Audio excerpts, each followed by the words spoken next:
Doctor Moumita Debnath কলকাতাৰ আৰজি কৰ medical কলেজৰ পোষ্ট গ্ৰেজুৱেট দ্বিতীয় বৰ্ষৰ ছাত্ৰী আছিল। যোৱা 9 আগষ্ট তাৰিখে তেওঁক নৰপিশাচসকলে বলাৎকাৰ কৰি হত্যা কৰে। তেওঁৰ আত্মাৰ শান্তিৰ বাবে ও উচিত ন্যায়ৰ বাবে আমি অসমৰ ওদালগুৰি জিলাৰ ৰৌতা ইউথ ফৰামৰ তৰফৰ পৰা বন্তি প্ৰজ্বলন ও মৌন পদযাত্ৰা কাৰ্যসূচী গ্ৰহণ কৰিছোঁ। ডক্টৰ মৌমিতা দেবনাথৰ আত্মাই বৈকুণ্ঠ ধাম প্ৰাপ্ত কৰক আৰু ঈশ্বৰৰ ওচৰত প্ৰাৰ্থনা জনাই পৰিয়ালবৰ্গলৈ সমবেদনা জ্ঞাপন কৰিছোঁ।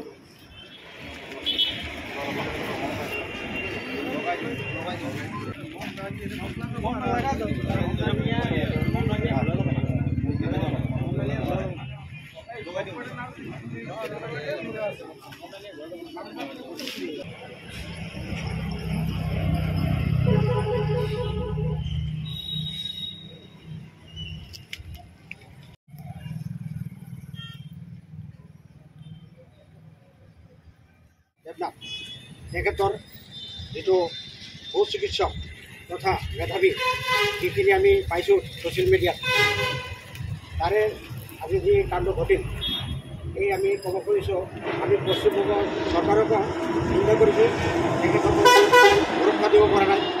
আজি নতুন কথা নহয়, এনেকুৱা ঘটনা পশ্চিমবংগত আৰু হৈছে। আমাৰ এইখিনি বৰ লজ্জাজনক। আৰু যি পাখণ্ডসকল এইটো জড়িত হৈ আছে, তেখেতসকলক ন্যায়িক ব্যৱস্থা কৰি উচিত শাস্তি দিয়ক। ইয়াৰ পৰা আমাৰ অসমৰ ৰৌতাৰ পৰা আহ্বান জনাইছোঁ পশ্চিমবংগ চৰকাৰক। এইখিনি কৈ আৰু আমি তেখেতৰ পৰিয়ালক ন্যায় পাওক আৰু লগতে তেওঁৰ আত্মা চিৰশান্তি লাভ কৰক আৰু পাখণ্ডসকলক সুব্যৱস্থা লওক চৰকাৰে। মই পশ্চিমবংগ চৰকাৰক ধিক্কাৰ জনাইছোঁ যাতে এইবিলাক হ'বলৈ নোৱাৰে আৰু ভৱিষ্যতত যাতে এনেকুৱা নহয়। আমি বৰ লজ্জাজনক।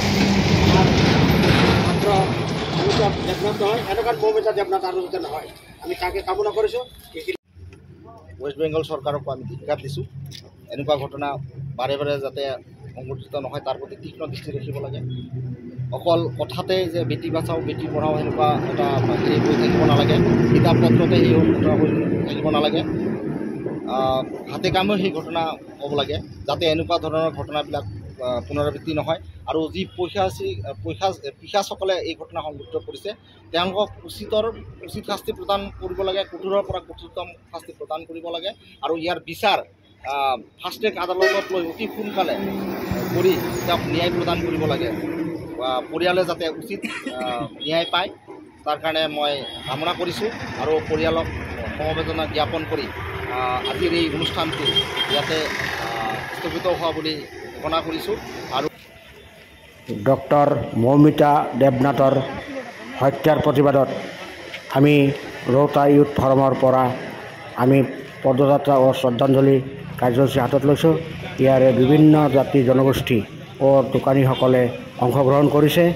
আমি সেয়ে আশা কৰিছোঁ অসমৰ পৰা যাতে পশ্চিমবংগ চৰকাৰ ও আমাৰ ভাৰত চৰকাৰে এইখিনি উচিত ব্যৱস্থা লয় যাতে আমি দ্বিতীয়বাৰ এই মৌমিতা দেবনাথৰ দৰে আমি ঘটনা দেখিবলৈ নাপাওঁ।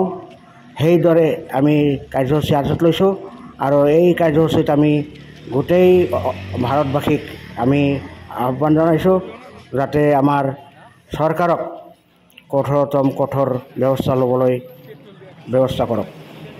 এইখিনি কৈ আমাৰ আজি ৰৌতা ইউথ ফৰামৰ সকলো সদস্যসকলক ধন্যবাদ জ্ঞাপন কৰিছোঁ।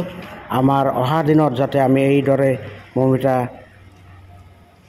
দেবনাথৰ দৰে ঘটনা দেখিবলৈ নাপাওঁ সেয়ে কামনা কৰিছোঁ। ধন্যবাদ।